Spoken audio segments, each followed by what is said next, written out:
เธอใส่กล้วยหมดเลยปะหมดนั่นแหละมันมีแค่นี้เหรออ๋ออันนี้ไม่ได้ซอยนะ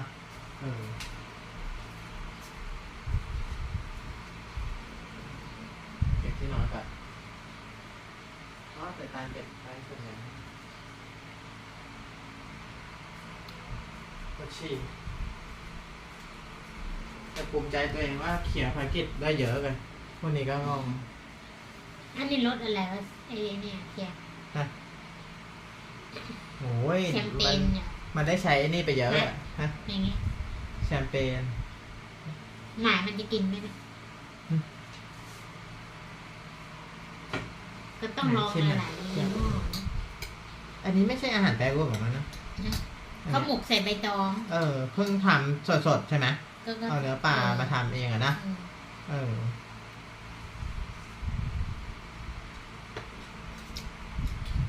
ที่เราเคยเห็นก่อนที่เขาจะทำไหมไม่เคยอ่ะต้องรู้สูตร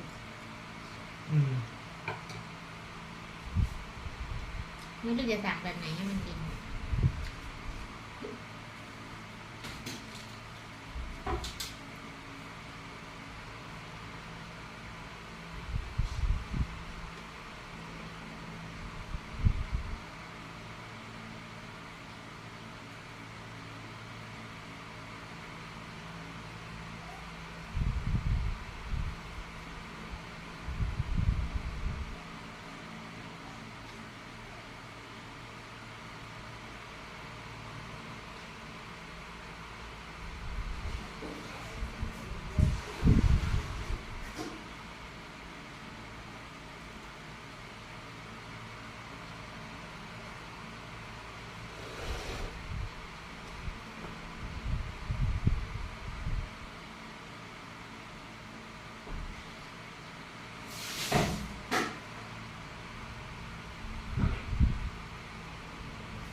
ว้าว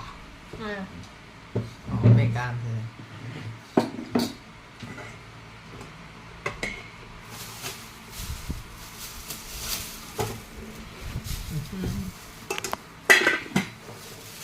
Hello everyone I bought some pineapple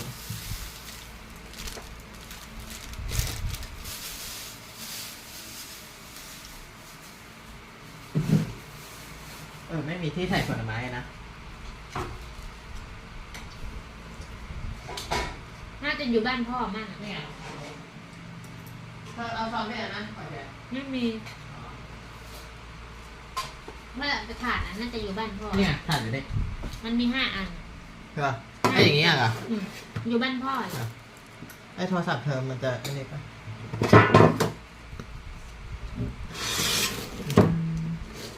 Nice to meet you everyone พรุ่งนี้เราก็น่าจะห่อข้าวแล้วกัน From yesterday to today I just eating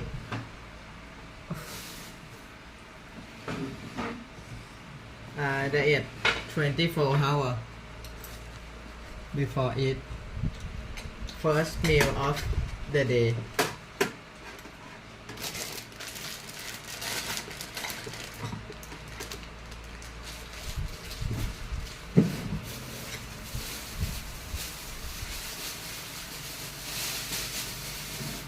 ลืมเปิดอันนี้ก่อนโอเค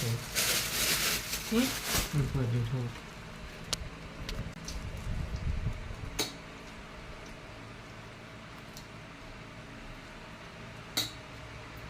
Hello nice to meet you Yay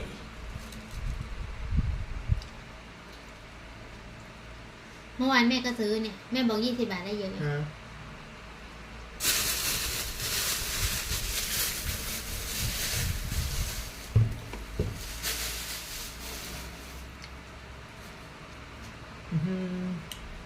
I have a lot of banana คนคงงงเมื่อวานกินอะไรวันนี้กินอะไร อร่อยเลยหวานมากเลย healthiest meal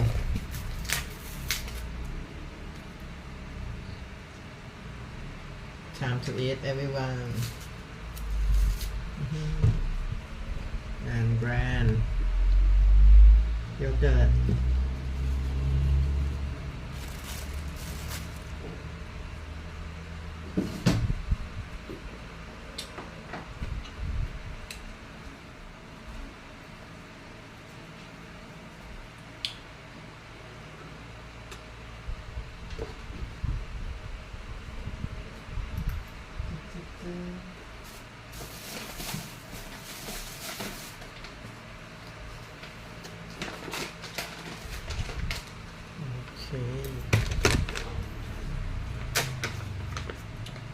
make nutty pudding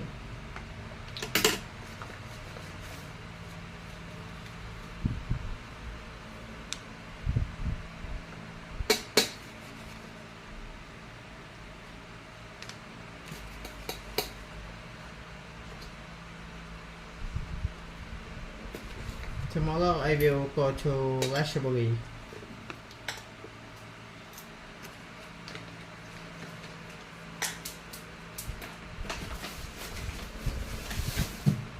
I have mission in there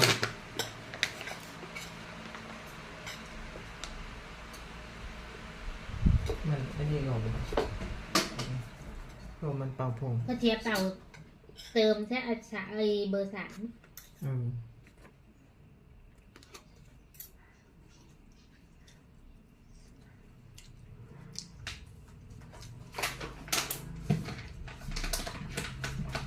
วันนี้เดี๋ยวจะไปหาอะไรกินนะถ้าอยู่บ้านอาจจะกินนี้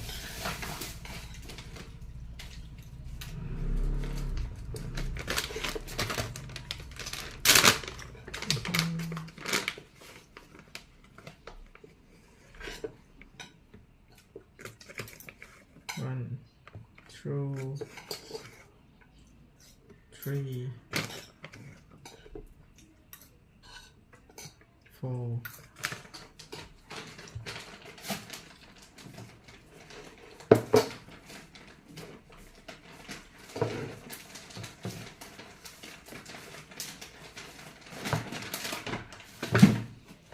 คิดเท่าไหร่ก่อน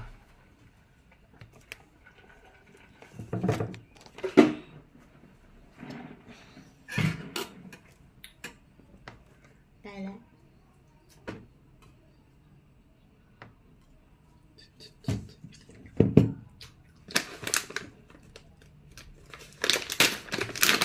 Hello 24 people Necos peanut and macadamia เหมือนเสรีเลย ไม่ใส่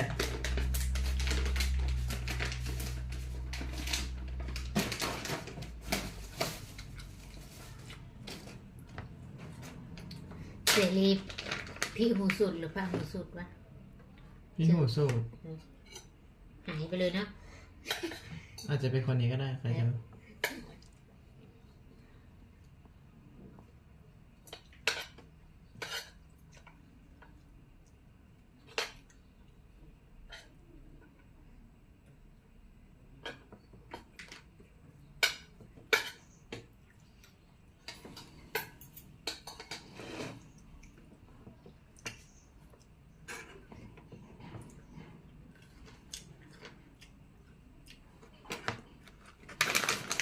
Before we move to outer space, we will move to cyberspace. Yes, I agree So with you the there. next big move is, how about if we give property rights and we make rich people in the real world by moving their wealth into cyberspace where it will be protected from debasement and destruction.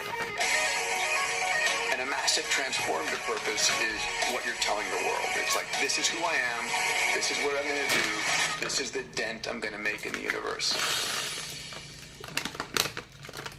Welcome to Mindsets and Moonshots. It's my pleasure to welcome a longtime friend, One of the smartest people I know, Michael Saylor. Michael is an entrepreneur, executive, inventor, author, philanthropist.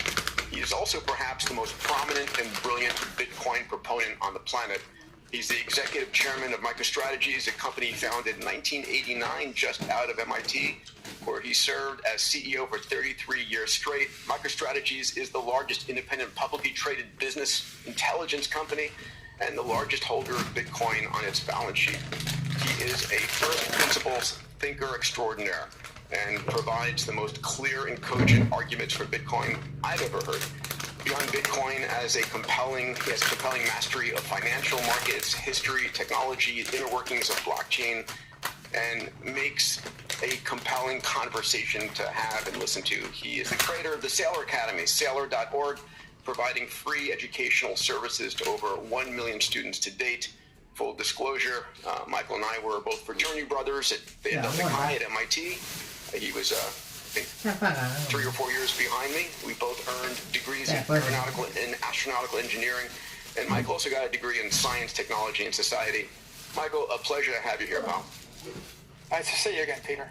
Yeah, it's, I think last time I saw you was in your digs in Miami, just towards the beginning, middle of the pandemic.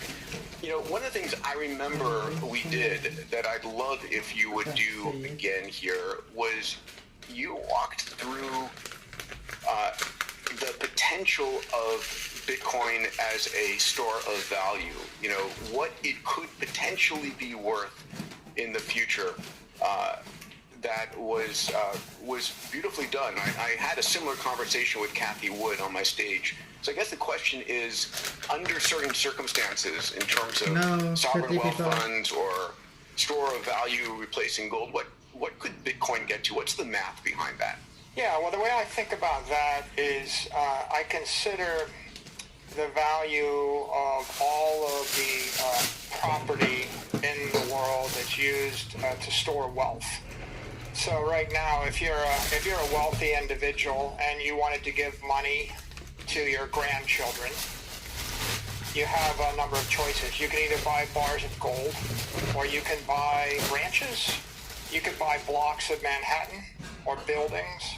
You can buy shares of companies, corporate stocks. You could put money in a savings account and maybe buy sovereign debt or bonds, corporate bonds or other bonds. And when you add up all this stuff, it's like $500 trillion worth of stuff that people use. And the challenge with all these things is how do I know if I had $1 million today that it would still be worth $1 million 100 years from now? $1 million in buying power, if you would, yes? Yeah, money is economic energy. And so I want to have a certain share of economic energy in civilization. I want to maintain it for a long time, for generations.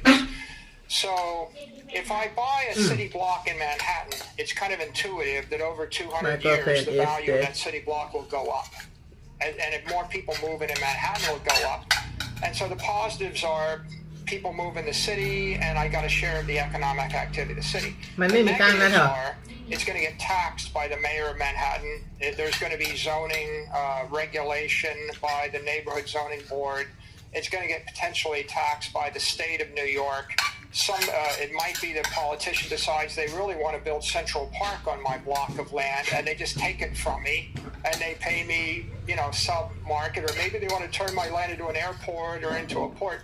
So you own property. It sounds really good, but you have to fight to maintain that property over 100 years, and your children's children will have to fight to maintain it. So if I took $1 million of economic value in 100 years ago, and I held it in dollars, the U.S. dollar is expanding about 7% a year for the past 100 years. So if you do the math, you find that you lose 99% of the economic value in cash. And that's why nobody in their right mind would put $1 million of cash in a box and put a time lock on it, and in the year 2120 expect their great-grandchildren to open the box and for it to be worth anything. It would be worth nothing. Sure. If I put $1 million of gold in a box, 100 years from now, the challenge is will the bank or the government seize the gold? Before we move to outer space, we will move to cyberspace. Yes, I agree So with you the there. next big move is, how about if we give property rights and we make rich 8 billion people in the real world by moving their wealth into cyberspace where it will be protected from debasement and destruction. And a massive transformative purpose is what you're telling the world. It's like, this is who I am, this is what I'm going to do, this is the dent I'm going to make in the universe. Welcome to Mindsets and Moonshots. It's my pleasure to welcome a longtime friend, one of the smartest people I know, Michael Saylor. Michael is an entrepreneur, executive, inventor, author, philanthropist. He is also perhaps the most prominent and brilliant Bitcoin proponent on the planet. He's the executive chairman of MicroStrategy, a company founded in 1989 just out of MIT, where he served as CEO for 33 years straight. MicroStrategy is the largest independent publicly traded business intelligence company and the largest holder of Bitcoin on its balance sheet. He is a first principles thinker extraordinaire and provides the most clear and cogent arguments for Bitcoin I've ever heard. Beyond Bitcoin, he has a compelling mastery of financial markets, history, technology, inner workings of blockchain, and makes a compelling conversation to have and listen to. He is the creator of the Saylor Academy, Saylor.org, providing free educational services to over 1 million students to date. Full disclosure, Michael and I were both fraternity brothers at Beta Delta Chi at MIT. He was, I think, 3 or 4 years behind me. We both earned degrees in aeronautical and astronautical engineering, and Michael also got a degree in science, technology, and society. Michael, a pleasure to have you here, pal. Nice to see you again, Peter. Yeah, it's, I think last time I saw you was in your digs in Miami, just towards the beginning, middle of the pandemic. You know, one of the things I remember we did that I'd love if you would do again here was you walked through the potential of Bitcoin as a store of value. You know, what it could potentially be worth in the future. That was beautifully done. I had a similar conversation with Kathy Wood on my stage. So I guess the question is, under certain circumstances, in terms of sovereign wealth funds or store of value replacing gold, what could Bitcoin get to? What's the math behind that? Yeah, well, the way I think about that is I consider the value of all of the property in the world that's used to store wealth. So right now, if you're a wealthy individual and you want to give money to your grandchildren, you have a number of choices. You can either buy bars of gold, or you can buy ranches, you can buy blocks of Manhattan or buildings, you can buy shares of companies, corporate stocks. You could put money in a savings account and maybe buy sovereign debt or bonds, corporate bonds or other bonds. And when you add up all this stuff, it's like $500 trillion worth of stuff that people use. And the challenge with all these things is how do I know if I had $1 million today that it would still be worth $1 million 100 years from now? $1 million in buying power, if you would, yes? Yeah, and you know, money is economic energy. Yes. And so I want to have a certain share of economic energy in the civilization, and I want to maintain it for a long time, for generations. So if I buy a city block in Manhattan, it's kind of intuitive that over 200 years, the value of that city block will go up. And if more people move in Manhattan, it'll go up. And so the positives are people move in the city, and I got a share of the economic activity of the city. The negatives are it's going to get taxed by the mayor of Manhattan. There's going to be zoning regulation by the neighborhood zoning board. It's going to get potentially taxed by the state of New York. It might be that a politician decides they really want to build Central Park on my block of land, and they just take it from me, and they pay me, you know, sub-market, or maybe they want to turn my land into an airport or into a port. So you own property, it sounds really good, but you have to fight to maintain that property over 100 years, and your children's children will have to fight to maintain it.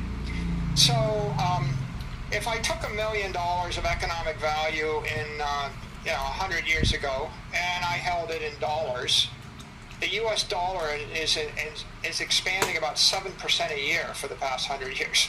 So if you do the math, you find that you lose 99% of the economic value in cash, and that's why nobody in their right mind would put $1 million of cash in a box and put a time lock on it, and in the year 2120 expect their great-grandchildren to open the box and for it to be worth anything, really worth nothing.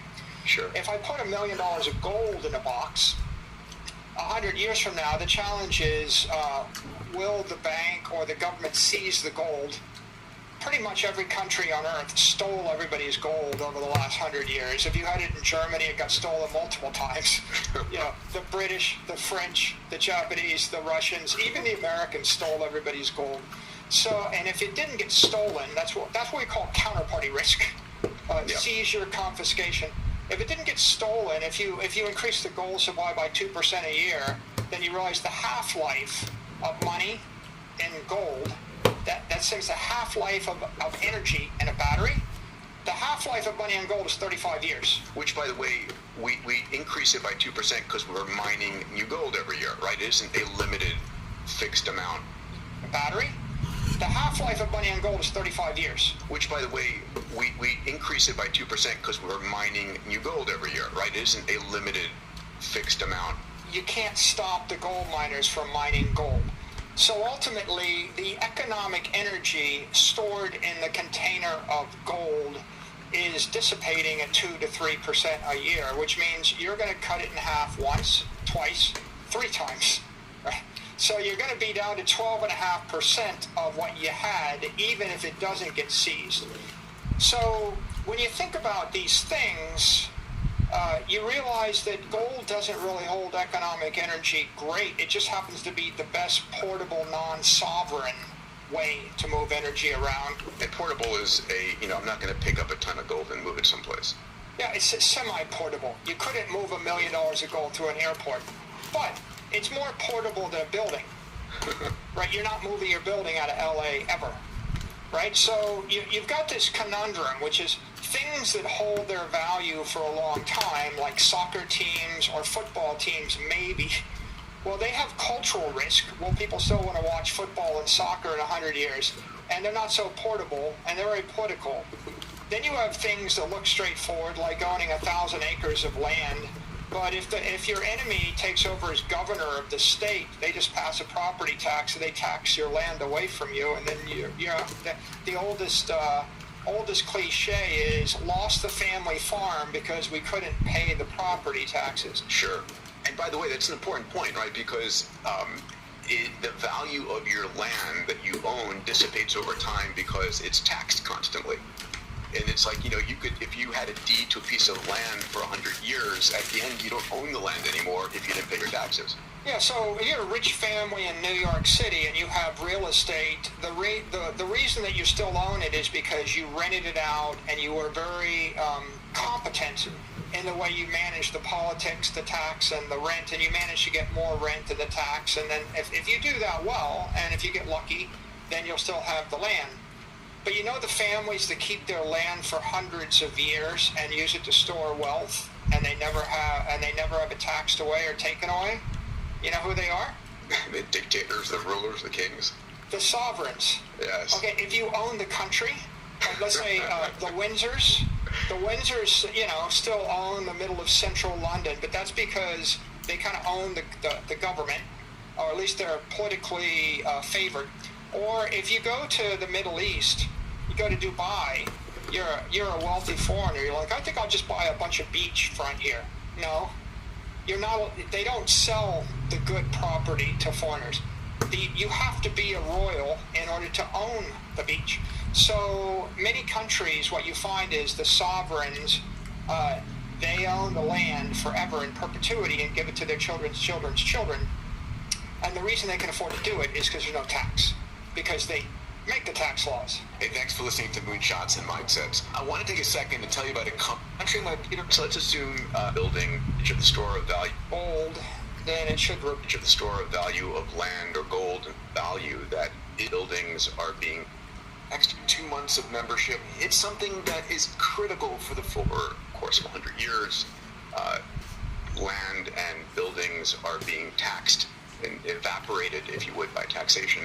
So if people start realizing Bitcoin as a strong store of value that isn't dissipating, isn't being taxed, what is your, you walk through some of the numbers, if it takes a percentage of the store of value of land or gold and so forth, what could be the price of Bitcoin in the future? Not making any guarantees, but When you think of it as digital gold, then it should replace gold. Gold's worth $10 trillion, and that takes Bitcoin to 500,000.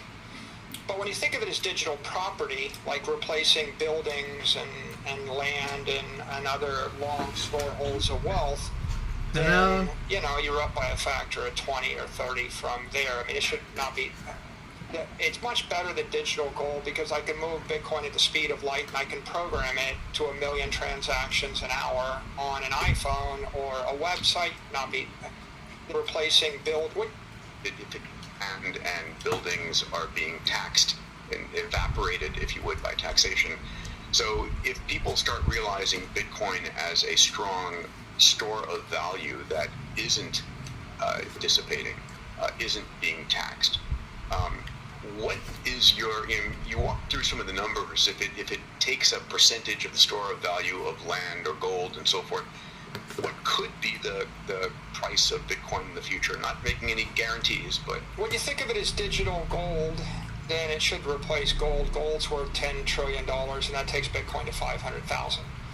But when you think of it as digital property, like replacing buildings and land and other long storeholds of wealth, then, you're up by a factor of 20 or 30 from there. I mean, it should not be...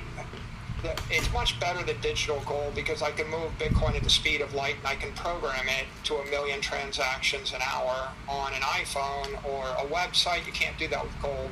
So it's got more utility than gold, which means it's probably worth 20 or 30 trillion if it just replaces the gold.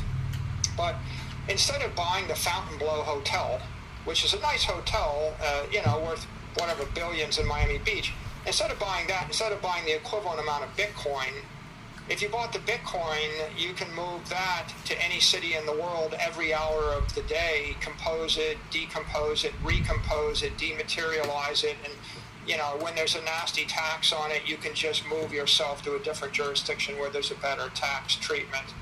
And if you think of it like that, then it's a multi-$100 trillion asset class. So at 10 trillion, it's 500,000. At 100 trillion, it's 5 million. So I think, we're marching toward $10 trillion, which is, $10 million a coin, which is why Bitcoin enthusiasts see it's just a very great long-term store of value, and it's a great investment idea. Yeah, it's very It delicious. meets the needs of 8 Thank billion you people. to talk with me in The English. average person, the middle-class person that drives an Uber or works as a dentist, they can't buy $387 worth of a building in New York City every month as their savings plan, right? And a person in Africa can't buy a small share of Thank a you nice very piece much. of property. They can't buy $127 worth of Picasso painting. So Bitcoin offers property I want you rights to eat at any scale, this. any amount of money, anybody in the world, and you don't have to worry about, will people like Picassos? Will they still want buildings in Vegas or New York? Will some politician tax it away from me? Well, can I take it through an airport? So if you're looking for an egalitarian, utilitarian way for people to save money and protect their life force or protect their economic wealth for the next 100 years, and you were looking for something that's kind of consistent with the mobile wave, Android phones, iPhones, websites, that's truly global, it's more appealing to people in Nigeria and Argentina than it is appealing to people in Manhattan. I'm going to get there, right? Because it really is part of creating a world of abundance. It is critically important as a means for that. Michael, I wake up every morning with you and your tweets. I enjoy your tweets. It's definitely good. I love this one from a little bit ago. and it was important and prophetic. You said, I thought it was late. You said, I thought I was late to Bitcoin, but apparently not. Yeah. And that's one of the important things that I think people need to get. It's not too late to Bitcoin, especially if we have the potential to hit 500,000, 5 million, $10 million of Bitcoin. It's still early in the deceptive phase of its growth. I thought when Google came public, I was too late.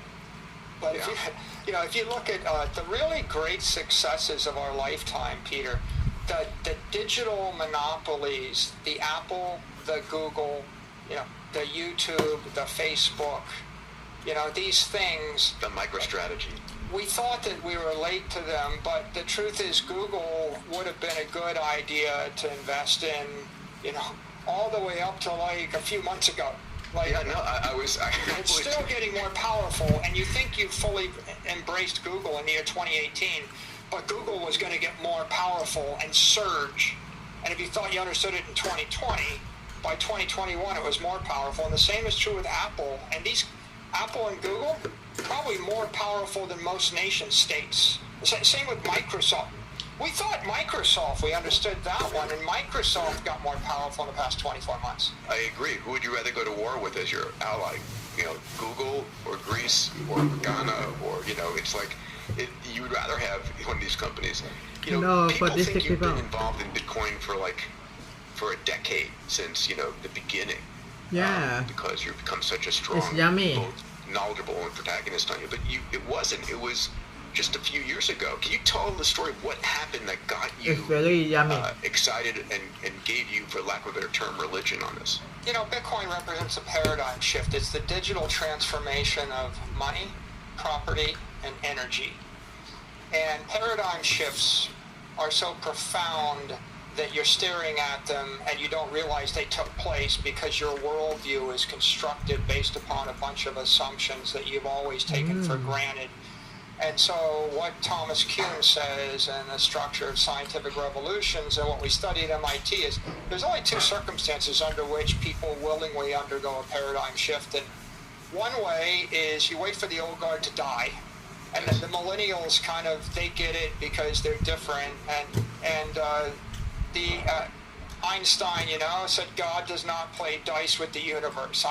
Einstein never liked quantum theory. You could be a brilliant person, but you won't embrace the paradigm shift while you're alive in the absence of a crisis. The second way you get paradigm shift is a war. When there's a war and there are bombs dropping from above, you don't believe in atomic power, but then someone drops a nuclear weapon and the city evaporates, and all of a sudden you become a believer and you reassess your priorities.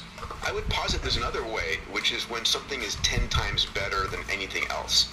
10 times cheaper, 10 times faster, 10 times better. It's like how I got my mom and dad to go to a digital camera or to use Google or the web, right? It's like, when it's that much better. Yeah, I will say though, even when it's 10 times better, what you have is a commercially successful venture.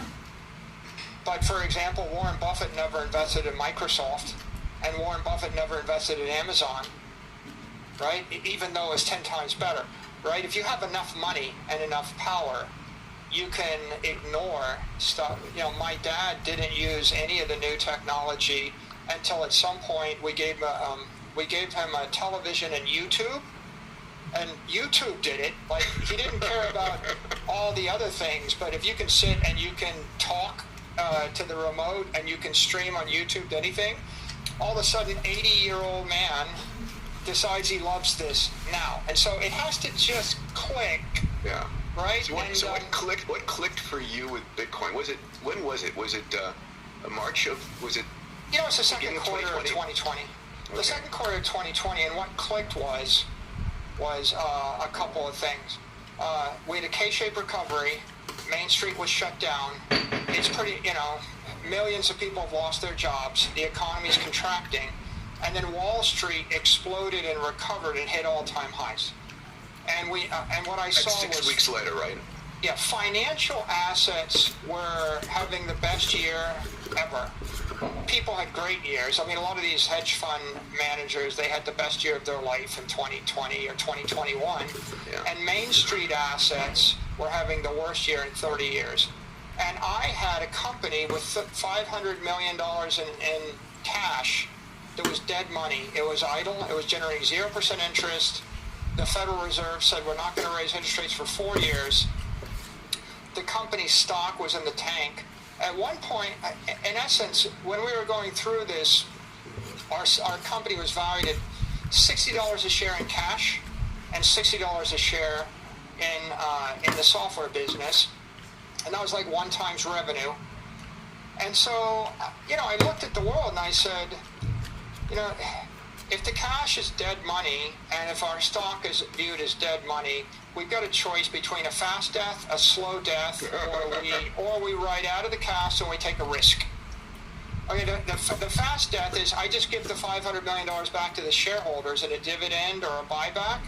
Now, I knew that wasn't going to save the company because I've been buying back the stock for the last 5 years. I bought $300 million worth of stock back or something. And the only thing that would happen would be the stock would go from $120 a share to $60 a share. And then all the stock options, the employees would be underwater. Then all the employees would get headhunted away by Amazon and Google and Facebook, and then we wouldn't be able to compete with Microsoft. And, we compete against a company which has more power than God, right? Microsoft, right? Every company on earth is their customer. They're more powerful than all but about a handful of countries on this earth. And they can do whatever they want, wrap it into their product, give it away for free if they want. So the challenge of giving up the capital was first we'd lose our financial capital, and then we'd lose our human capital, and then we'd have no reason to exist, and the company was going to zero. So notwithstanding whether you care whether a company lives or not, I didn't see it in the interest of my shareholders to watch the stock go to $60 a share and then watch us slide. We'd have to sell the company.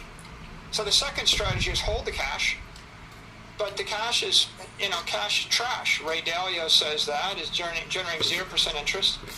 And the money supply expanded by 20% a year for the past 2 years. You can see it in U.S. single-family homes, which shot up 40% in price. And so if the money's being devalued 20% a year and you're generating 0% interest, you get a negative real yield of minus 20%. And I did the math in my head, and I concluded that pretty much the $500 million in purchasing power would be cut into $250 million of purchasing power in 36 to 48 months. So that's a slow death. I could use cash to pay my employees, but ultimately we were sitting and mired, and so that doesn't work. And so in that situation, we decided we should do something transformational. And and if you went into a Harvard B School class and corporate strategy said, what are you going to do? The investors want the cash back. You can't generate a yield on the cash. The company needs to grow. Well, the answer is you do a transformational acquisition. So if I could have bought VMware, or if I could have bought WhatsApp, or if I could have bought Snapchat, or if I could buy like a super high growth digital monopoly or some moonshot thing that would go to the sky, then yeah, maybe that saves the company. But those are few and far between. Most of the time, these acquisitions that you do are dilutive. And I knew they're dilutive because, like Pete, it's not my first rodeo. I lived through this. I invented, I launched 12 different product lines to grow the business, and there were singles and doubles or whiffs, and I know that just innovating won't always help you. And then I bought the stock back, and I knew that didn't work. And then I spent hundreds of millions of dollars on sales and marketing to expand the business, and that didn't work. And so then I watched all my competitors, Business Objects, Cognos, every company, I watched them do acquisitions to try to grow, and every one of them failed in that strategy. There was a 99% mortality rate. Wow. The reason we're the biggest independent business intelligence company left is because the other 100 all went private, got bought up, got amalgamated, and sucked into the bowels of IBM and Oracle, and then dismantled over the course of 20 years. So I kind of knew, I tried everything for a decade. I knew it wasn't going to work from first observations. So I thought, well, what if I could find a digital gold, which was better gold than gold, something that is better than gold, but also a big tech monopoly? And here are my three criteria. I want it to be a better gold than gold. I want it to be a big tech monopoly, and I want no one else to appreciate it. I want it to be underappreciated. And that's what Bitcoin was in the second quarter of 2020. No one thought it was an institutional asset. Even though Amazon stock had doubled in the second quarter, Bitcoin was trading about the same as it had been trading in 2018 or 2019. You know, it got up to 10,000, it had smashed down to 4,000, it was back at 10,000. So I looked at it and I said, well, you know, based on all the information, you would think that a digital property network or a global digital money network is more valuable, knowing that people are losing confidence in currencies, losing confidence in central banks, losing confidence in governments, and this is a non-sovereign, open, decentralized system. So it struck me that the fundamentals were good, yeah, you would think but it wasn't appreciated. Yeah. So we're there, we have to take a risk. We literally have to, or we got to sell the company, right? We're done, one way or the other. And I said, well, this is a reasonable risk because it looks like the Facebook of money or the Google of money in the year 2010 or 2011. While 98% of the world doesn't understand it, it's a bit too complicated, they're afraid of it. But just because you don't understand it doesn't mean it isn't true. It just means, you know, and I had the experience of riding the mobile wave. Yep. And I'm the guy in 2011 that bought Amazon, Apple, Facebook, and Google stock, you know, and they all worked out well. And I thought, the year's 2020, we're at the end of the mobile wave. You know, I tell a story of, you know, I tell a funny story in the mobile wave about my niece on a beach, and she's like, I don't know, 8 years old, and she wants the Big Apple. And I said, oh, you want to go to New York City? And she said, give me the Big Apple for my birthday. And I said, you want to go to New York City? She goes, no, I want the iPad. And I thought, okay, little girl wants an iPad. That means that the entire world wants this, and this is going to be a big deal, so buy Apple stock. Well, in 2020, I'm talking to the same niece. And I said, what do you think? And she goes, yeah, well, I just bought some Amazon stock. And like Amazon's trading at like $3,300 a share, you know, and it just doubled. I'm like, okay, well, if 20-somethings now know they should buy Amazon and Apple and Google, this is not a misunderstood technology trend anymore. Every Uber driver understands that.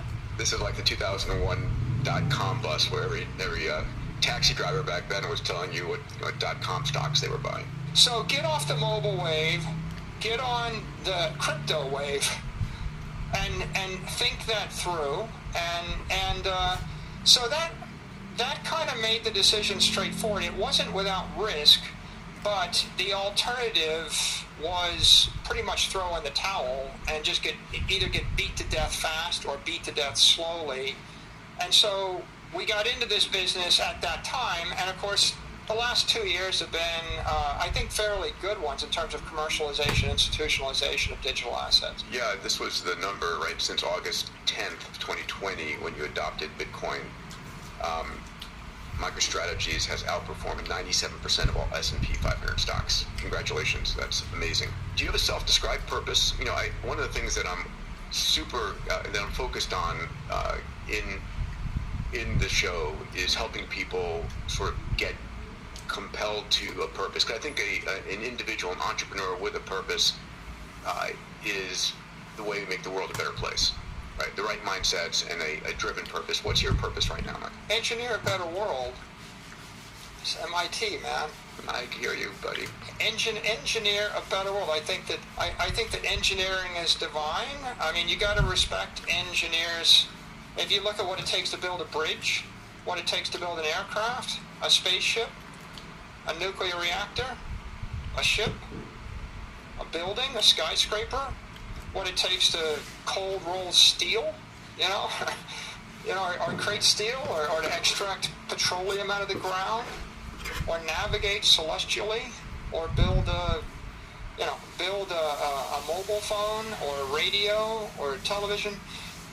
it's pretty clear as if you look at the history of humanity and look at the history of science, that great improvements in the civilization and the human condition, they're all tied to technology. 100%. If you master fire, electricity, oil, nuclear power, fill in the blank, higher level mathematics, these things make a difference. Antibiotics, it's unquestionable if you study it. And, on the other hand, there's a lot of other things people engage in, and, some pursuits, I like art, music, they're good. And politics is like half and half, right? Half the time it helps and half the time it hurts, and it's unclear whether it's hurting when they think they're helping or whether they're helping when they think they're hurting. But I think clearly engineering is a better moral high ground to stand on. And yes, and the engineering you're doing right now is engineering the global financial system with Bitcoin. Is that your focus? I mean, we're not building rockets anymore, or at least you and I aren't. I've had a passion for a lot of things in life, but if we just focus upon Bitcoin right now, I think the fundamental issue is the energy balance in the civilization is broken. I think if you look at the civilization, you could say half of it is we provide goods and services and we trade with each other in order to upgrade the human condition and build things of value, right? We build bridges and buildings, we provide goods and services. But the other half is the money, the financial assets in the economy that create the financing, the liquidity that allow the trading. And money, the way I see money is in the ideal world, there'd be a certain ledger, a certain amount of money, 100 million units or 100 billion units, and no one would make any more, and God would keep track of the ledger. And if I owed you, it's in the celestial ledger, and then when you owe me, it's the same. Nobody can cheat anybody. Everybody can trade with everybody. And the more value I create for society, the more of it I get. Yeah, and it's just fair and a fair and equitable medium to or system for trading. But the real world is we use currencies and we use properties instead of having true money. So if you use the dollar and we trade it, it loses 7% of its value a year, except for the last 2 years when it loses 20% of its value a year. But that's the best anybody's going to get, because if you're trading in pesos or you're trading in Nigerian currency right now, these currencies are losing 50% of their value a year. And so this is the same as you're an athlete, Peter, and I bleed you a pint of blood every year, and it takes you about 4 weeks to recover.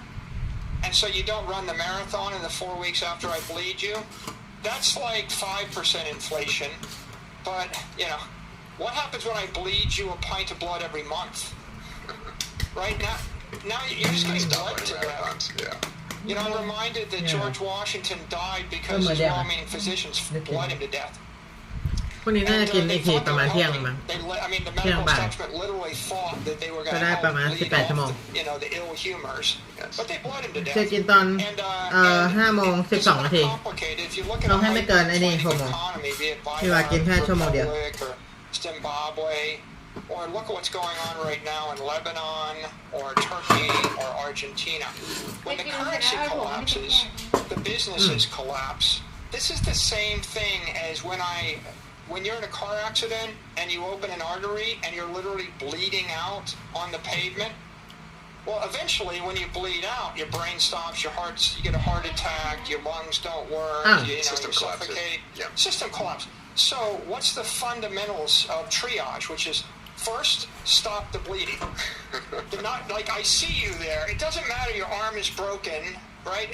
What matters is, first, are you breathing? And make sure there's oxygen, and then second, stop the bleeding, and then we can work on the rest of you.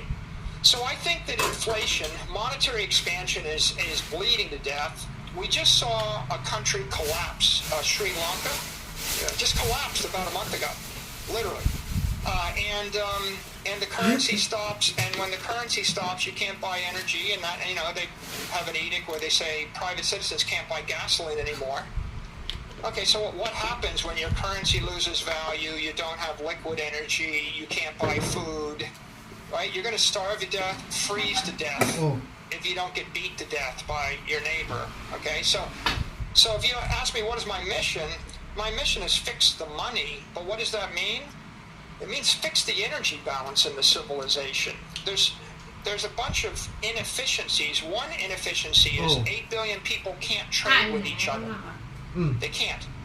Yeah, if you wanted to trade between a company in South America and a company in Africa, you would have to get access to your local currency, then the dollar, then go through the Federal Reserve or a central bank in New York City, then go through the central bank in Africa, then another local bank, and there's 7 people that can steal the money along the way, and there's 3 billion people can't even get a bank account, and you can't write a computer program, right? So I get it, and the only thing that's changed this over, and it's extraordinary the life that we're living today, even in the developing world compared to 100 years ago or 500 years ago, definitely 1,000 years ago. It used to be just the king and the queen on the hilltop, and everybody else in abject squalor, and